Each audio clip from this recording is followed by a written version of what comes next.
Thank you for joining me on the Get What You Want podcast, where getting what you want isn't always what you think it is. My wish for you is that this show will create an awareness within yourself of what you really want and the possibility of getting it. Let's go create.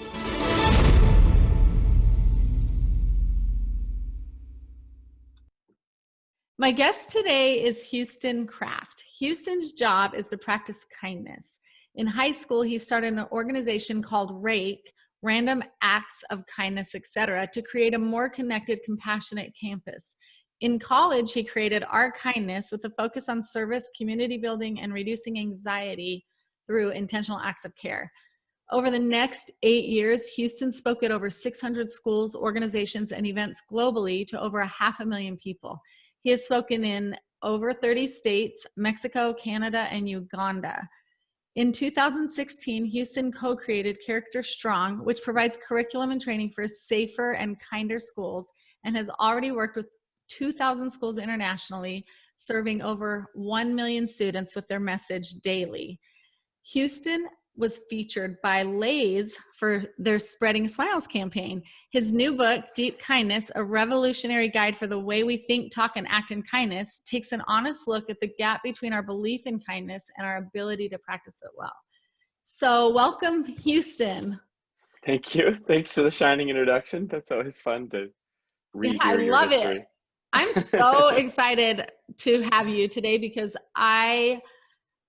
kindness is my thing. Like, it's my jam. It's the thing that I live by. And it's kind of funny that you're my guest today because this morning I was taking my son to school. He's 17 and he's a very kind soul. And somebody pulled in front of us and it was just kind of like one of those things where you could tell the person wasn't being very kind. And he asked me, Mom, why is kindness not normal? Like, why is kindness not the common thing? And so then I got to tell him, well, guess what? I'm interviewing this guy this morning and here are my answers, but like, I want to talk to this guy because it sounds like you've taught kindness for a long time. So yeah, that's a great question by your son. We'll have to chat more with him. Yeah, he's awesome.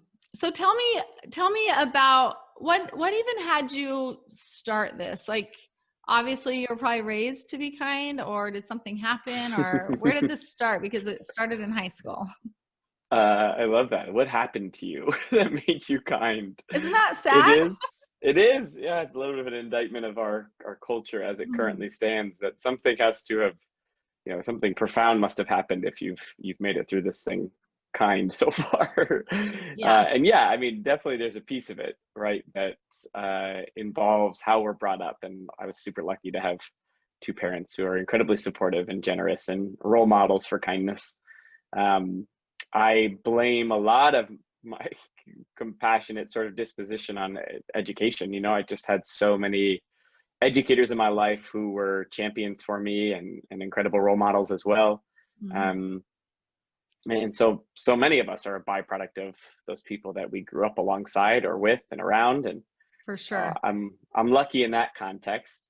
And I think I was given a lot of gifts in terms of just the way that I think about kindness. And it's one of the things the book tries to unpack is there's actually a whole chapter on like how important words are, right? The power of words and how they shape our life.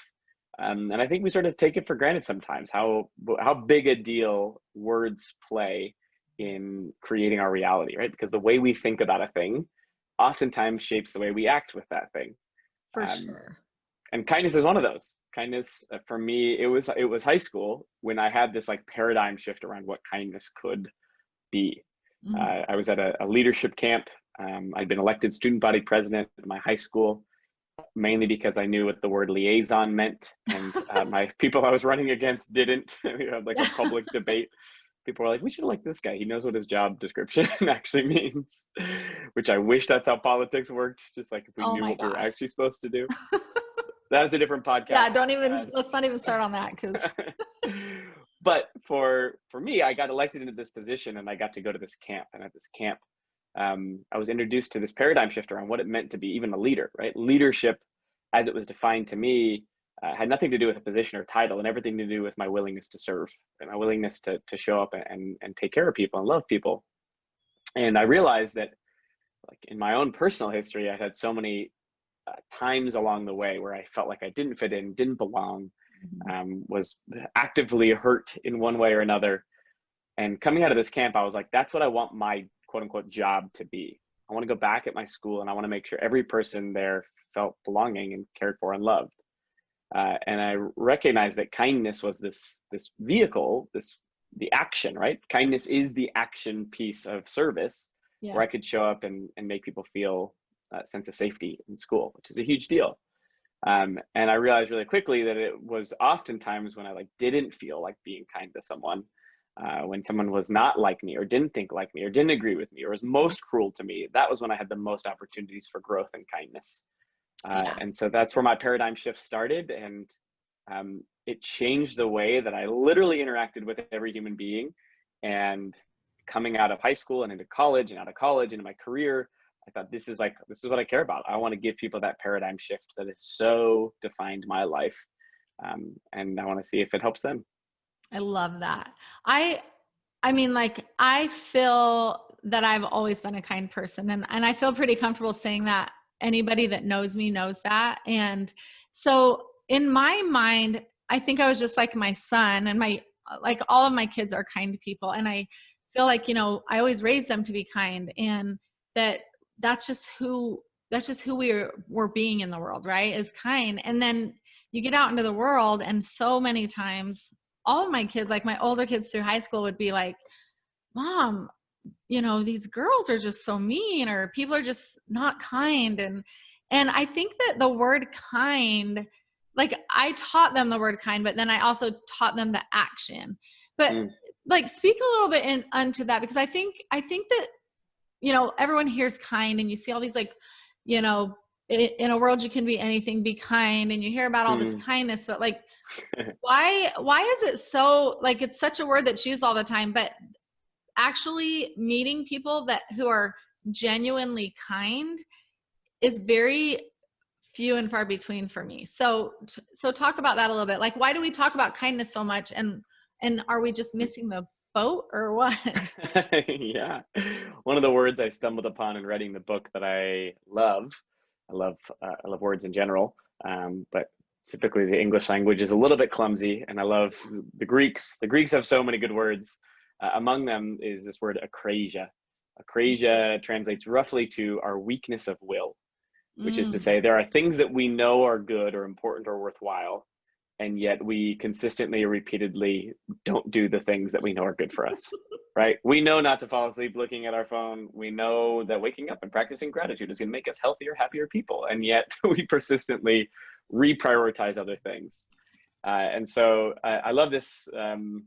I love a paradigm shift I heard early, actually, from this camp. A friend of mine, Dexter Davis, he said, you know, we're not human beings or human becomings.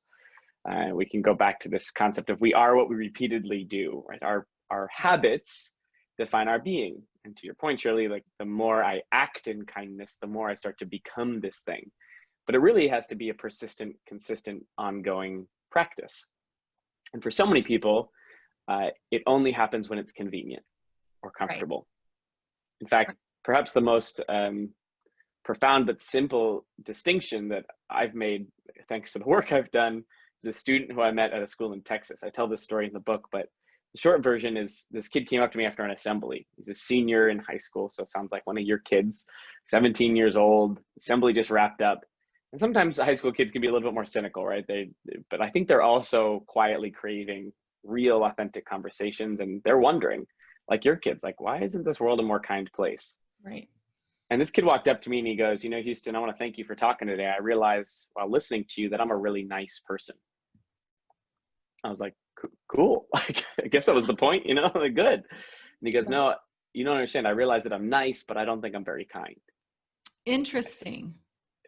I said, what's the difference? Yeah, I had the same reaction, like, interesting. What do you mean by that? He goes, you know, I think most of the kids in my school would say they're kind, but they're actually nice. Yeah. I said, what do you mean? He goes, nice is just reactive. If you're nice to me, I'll be nice back to you. If I like you, I'll be nice to you. If I agree with you, I'll be nice to you. If something urgently bad happens, right. Totally conditional. Yeah. He goes, kindness is different. If nice is reactive, kindness is proactive. He goes, and I realized that kindness actually requires a ton of work. and in a moment of vulnerability, I don't think he meant to get this vulnerable, but he starts to cry. He goes, why do we always wait for bad stuff to happen until we practice making people feel good? Right? I don't have to like people in order to showcase that I love them. And he goes, I realize kindness requires a lot of work, and I think I have a lot of work to do. And I was like, yeah, man, me too. You're like, you are going to be an amazing human being when you get older, because having that Yeah. realization this young is incredible, right? Yeah. I was like, come with me on the road. We're a traveling show now, you and I. But it's true. It's like Seriously. the nice versus kind is a critical distinction, I think, for our world, which is to say a lot of people would say that they're nice because they think they've already arrived, or they would say that they're kind when they're actually nice. All right. Right. They're conditional with their giving. They only practice it when it's comfortable or convenient to them. And so much of the book tries to unpack, right? How do we escape from that conditionality? How do we prioritize this thing that isn't always comfortable or convenient? How do we make it a part of our daily life, our daily practice? That's what it means to go from, to your point earlier, like confetti kindness or just be kind, into this practice of deep kindness, which the book argues is the kind the world actually needs right now. Oh, I would say for sure. Like I think about phone calls. I think about driving, like something that doesn't go your way in a restaurant, or, and I'm always feeling like, oh, I don't want to be that person that has to like reorder my food. So I try to be as kind as possible, because I don't want to put people out, or I don't know, like it's just so foreign to me, although it's kind of like common sense isn't really common. I think kindness, we, like you say, it's nice. People are being really nice, but they can also, you can see another side. And I feel like for me, it's always been like, how do I treat I don't really have enemies, but do I treat someone that I don't like or don't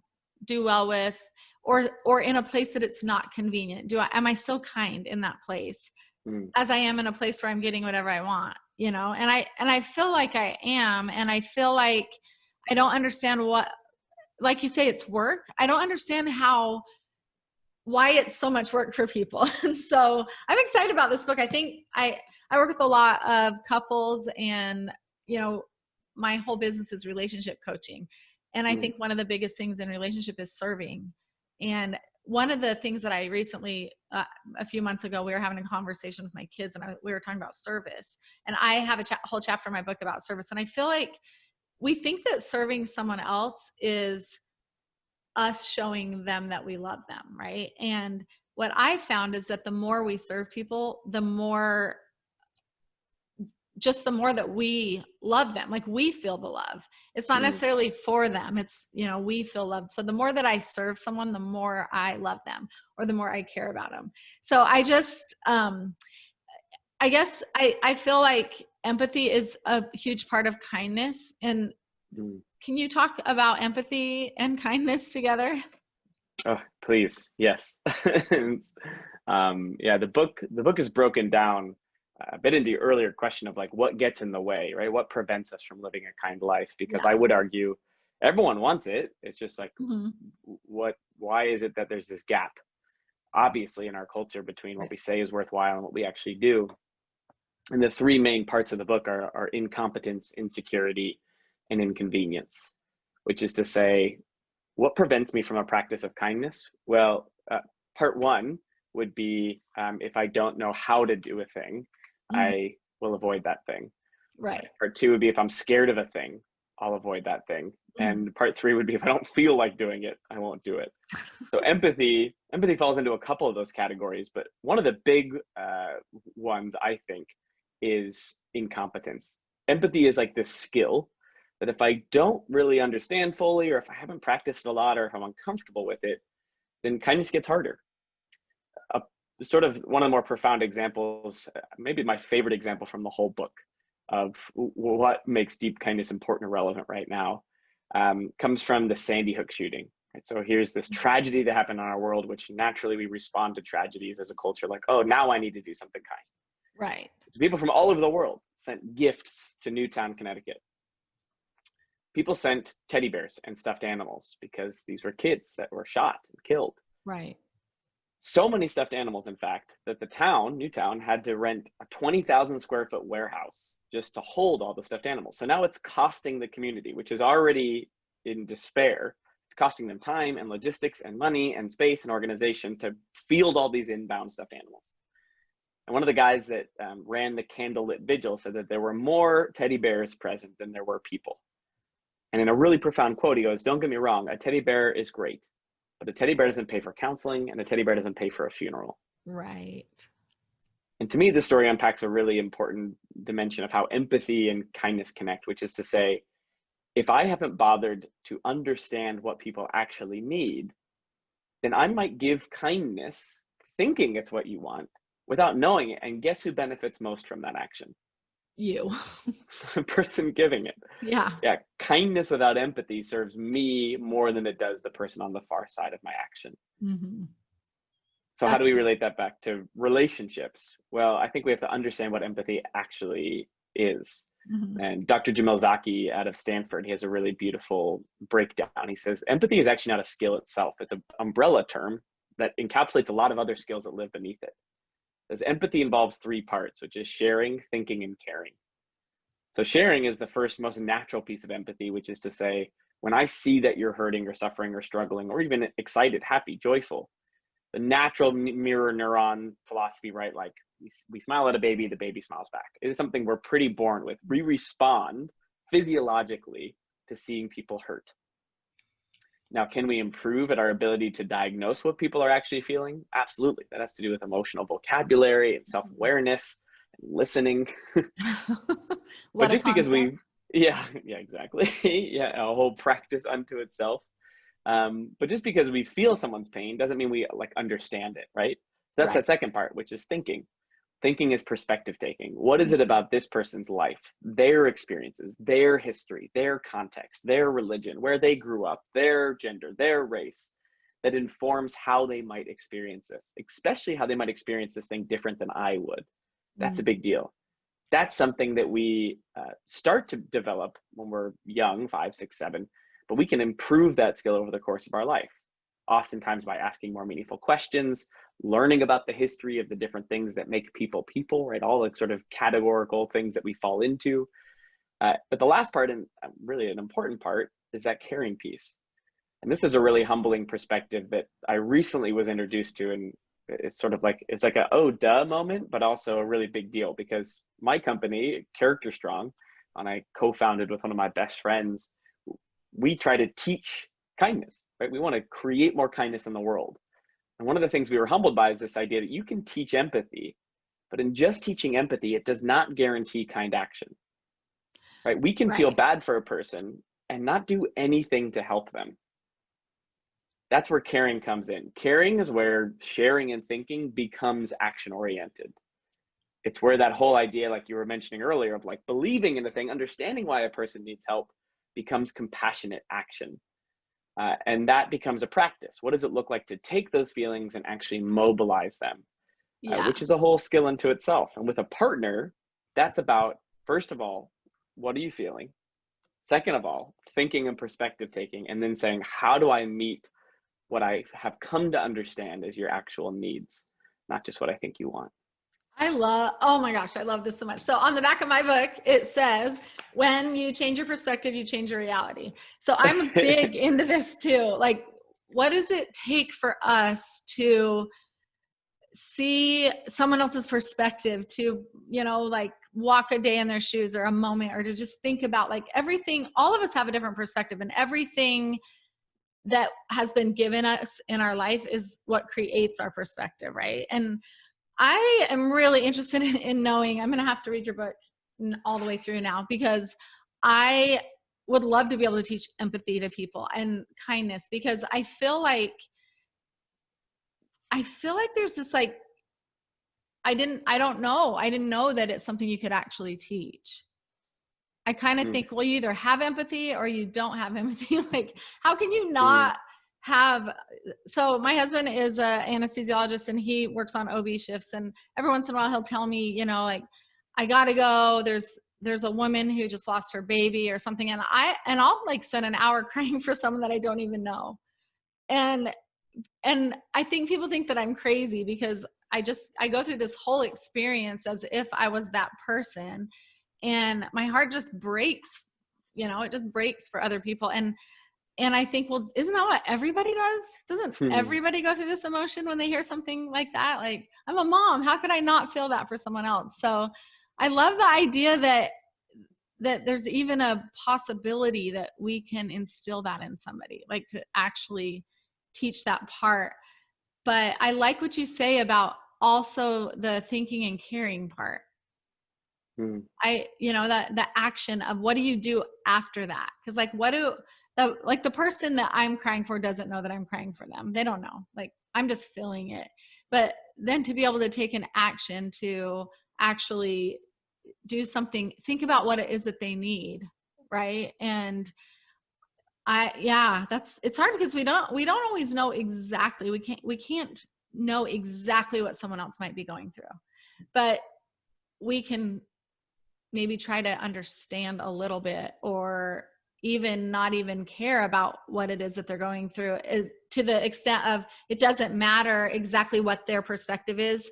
All that matters is that they are going through this, and Hmm. somehow we can help them and care for them going through it. So how I know that's kind of a little tangent, but I think about, like, when is the best age? You work in high schools, right? You go and speak all over, and you told me that you've even been in my little town to speak at our high school. And what a great age, right? To be able to, they're getting ready to go into the world that they have no clue what it is. Because I think kids are kind of cruel, and they don't really know that they're being cruel.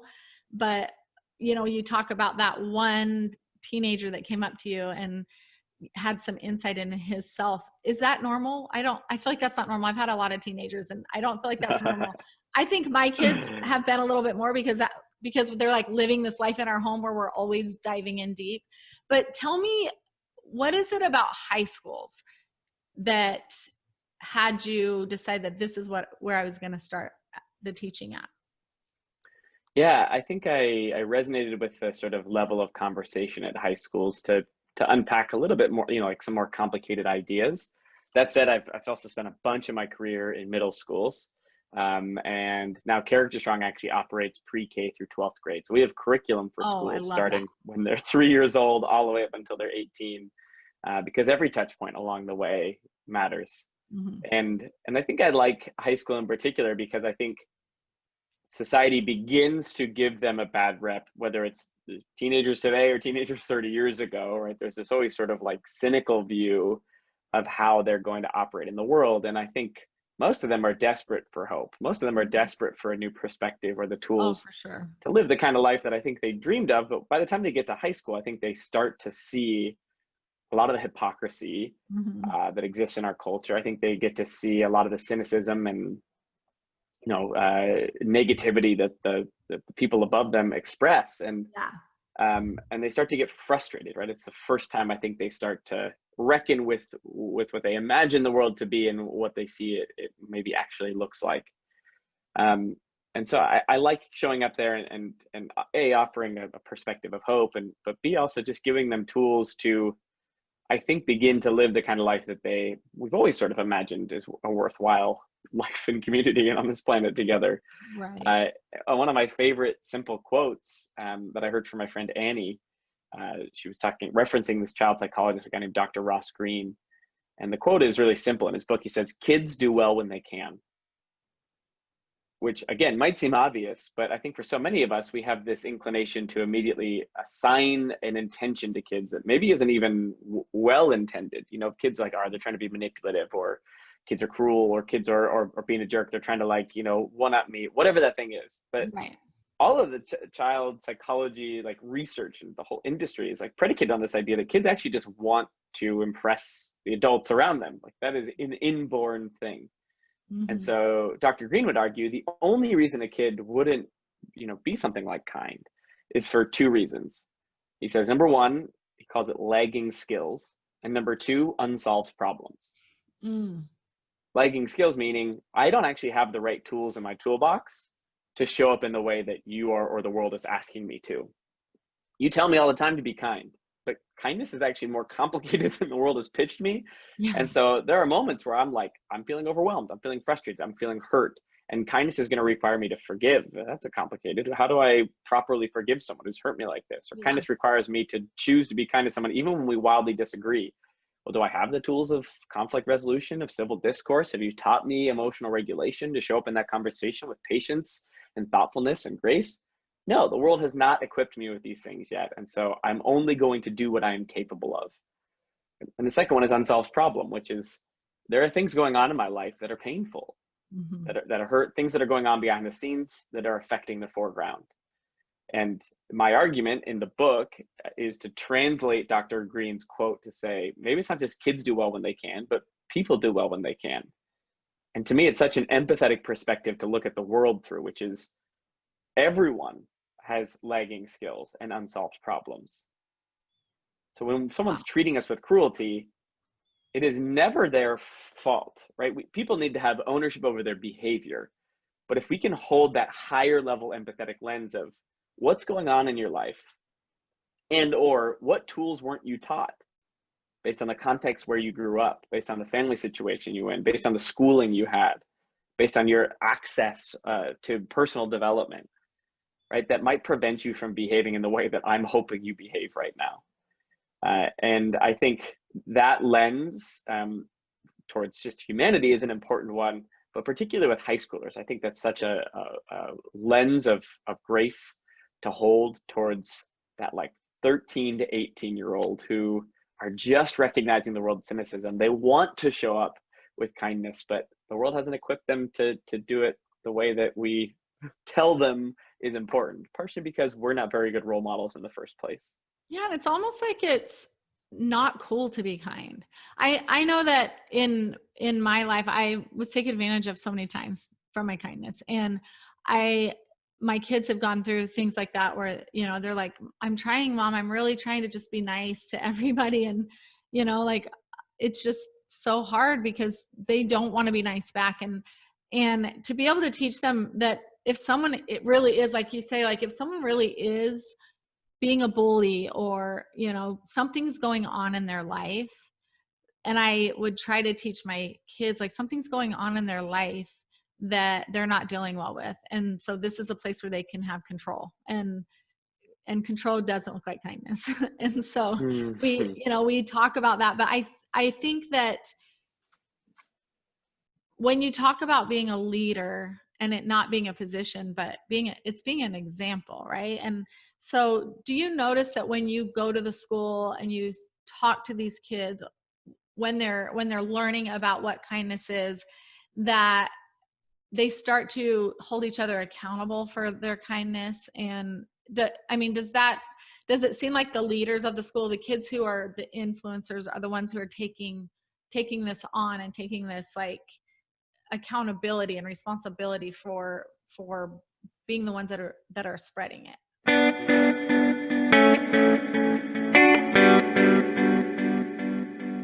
Are you feeling stuck in your relationship? Do you feel you need more? Whether it be more time, attention, security, gifts, intimacy, or companionship, your partner is likely experiencing something similar. Yet both of you are not sure how to fix it. In Shirley Baldwin's best-selling book, Get What You Want From Your Man, she will show you how to get all of this and more.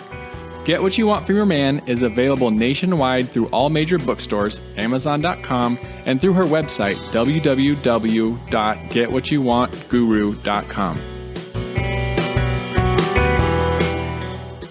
Yeah, not to nerd out on implementation science for schools on your podcast, but just to take the moment, when we talk about making an impact on school culture, which you can extrapolate this to, family culture, you can extrapolate this to organizational culture, but you have to think about what are the things that we can control. And we break that down into 4 categories. We say there's school-wide implementation, integration, which is like, what are we doing to not just have this be a one-lane thing? Some organizations will be like, well, these are our values, and that's the only place that they exist is in some sort of handbook or in some sort of motto or in an email tagline. So where else are we reminding people of how important this is? We talk about tier 1 instruction. Tier 1 in schools, this just means all. What are we doing to teach those skills so that those aren't lagging skills? How are we equipping people with the toolbox to succeed? Organization, that might be like, what are you doing to offer personal and professional development for the people that you serve? We talk about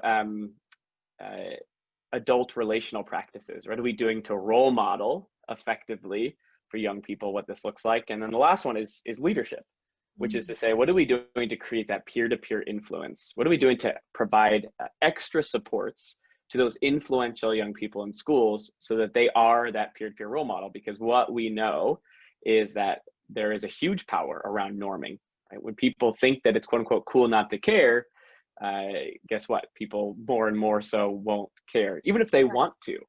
Oh, for sure.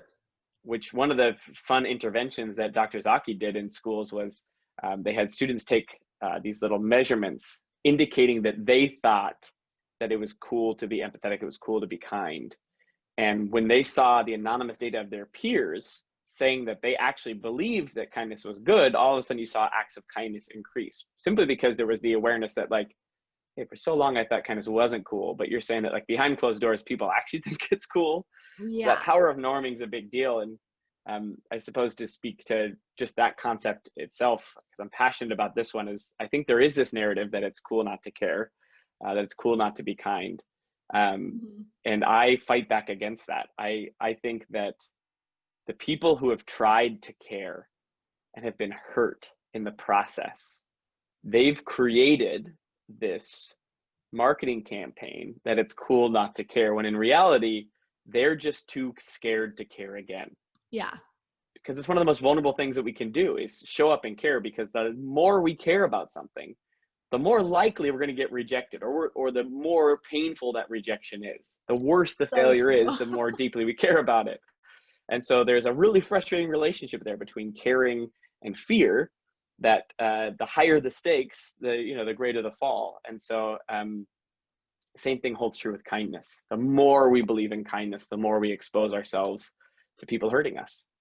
And that's what makes it hard. Huge. That's really huge. Like I teach this a lot and talk about it in my book too. Like, we have this struggle where we're worried about how everyone's going to react to us. And when really, like, our only job is right here. It's like the way we're being in everything. And I believe, like, I have almost a whole chapter on just being kind. When we act kindly, yes, it does open us up for sure. Because, there's so much out there that isn't kind, but when we continue to be kind, it's amazing what starts to be created around us. It's amazing how we can change anything. You walk up to a counter, like, for instance, car rentals. This happens all the time. Like, car rentals agencies, for some reason, the people just at the counter just seem like stressed, and they're just like hurrying people through. And I'm always like, how are you? How's your day going?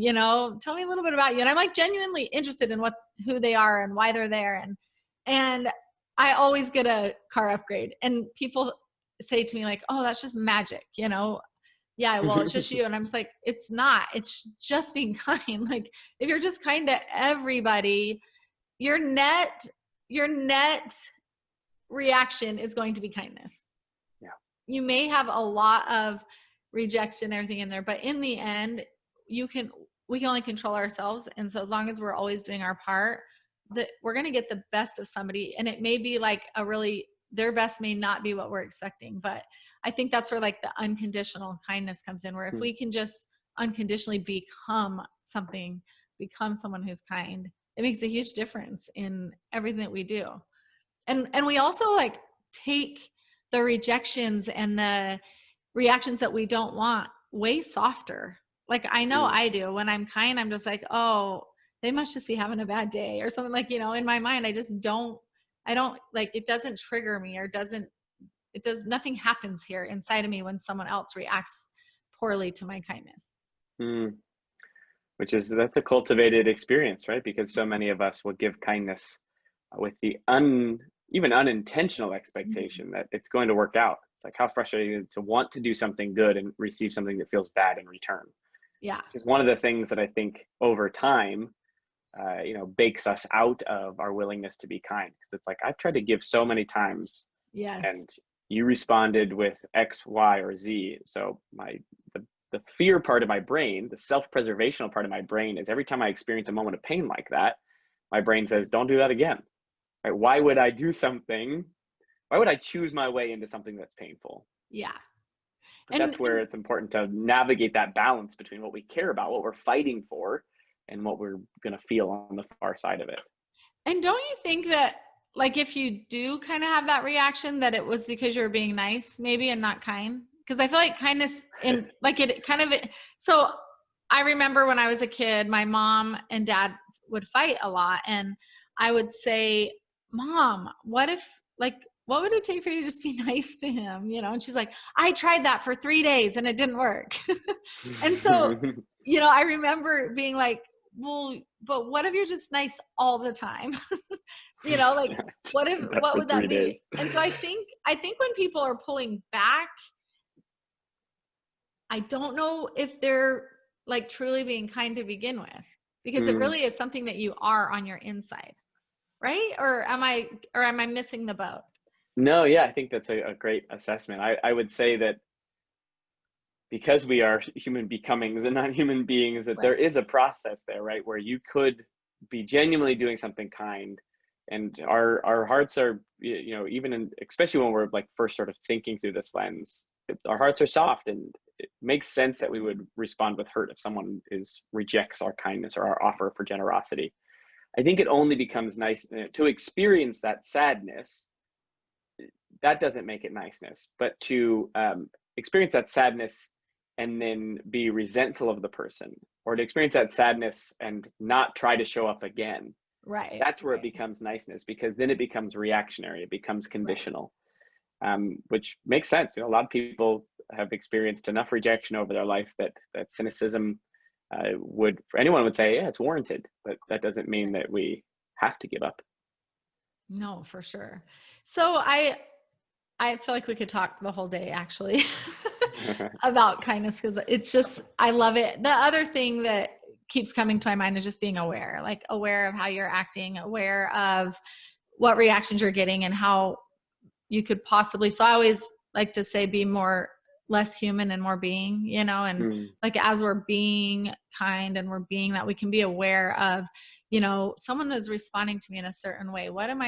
Who am I being that is eliciting that? And so I always like to bring awareness into my shows, because I think it's like my favorite word. And I think that it's important. And I think as you're out teaching these kids, they're being more aware of what kindness is and how they can be leaders in that. And, I think that's such an amazing thing that you do. What is one word of advice, or a paragraph, or a whole lesson, whatever, of advice that you would give to anyone right now if they just said, Houston, I'm like very much struggling being a kind person. Like, how can I start today to just start being kind? Like, how do you teach that? What is the first thing that you would have people start with right now?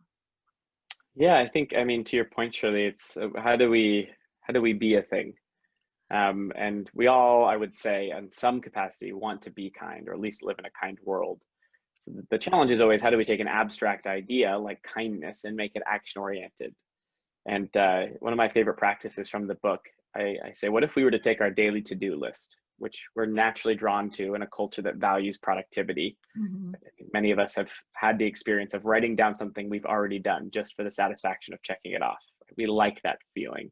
Yes. This culture has told us that productivity equals our value. But we also know there's things that we want to be alongside things that we want to do in our life. So what if above your to-do list, this is a practice that we have organizationally, that I've offered, that I do often, which is above a to-do list, you put your to-be list. So today, if I want to be kind, what is the 5 to 10 minute actual action that will mobilize me into doing this thing that I want to become? So today, kindness might look like, who do I want to be kind to? Would be the first question I would ask. And maybe today it's my mom. My mom actually just messaged me about my book, which is coming out, and she said she just got her first hardcover copy and she's crying. So one action to be kind today would be to make time, even though it's a busy thing leading up to the book launch and everything. I'm going to make time to FaceTime my mom, check in with her, and celebrate, thank her, right? She's a big part of the book, a big part of the reason I wrote the book. So that might be something on my to-be list today. And it's something that I can still check off, right? Like, I called my mom, we had a great conversation, I can still check it off. But if I don't prioritize these things that are sort of abstract and ethereal and make them tangible in the way that my culture has told me makes sense, then I will continue to say it's important without making time to actually make it important. Yeah, I love that. That's such a great, I'm all about being. So I think that, there's a time for doing and there's a time for being. And I know that a lot of times in life, I have taught being more than doing. And I know that there's like a place for both. And so I love that above your to-do list, to put to-do list. So I wanted to show everybody your book.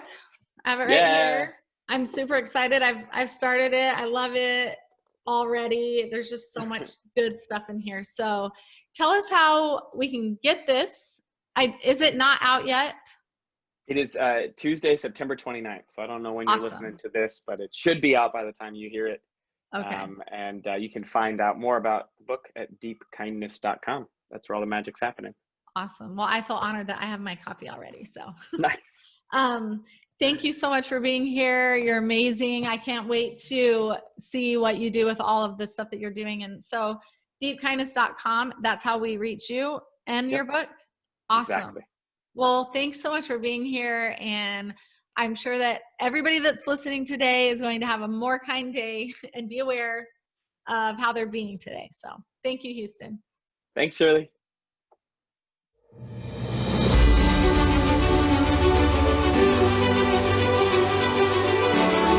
Thanks so much for listening to the Get What You Want podcast.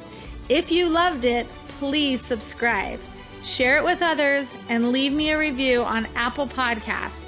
You can also visit me on my website at www.getwhatyouwantguru.com. Would love to hear from you. Now go create.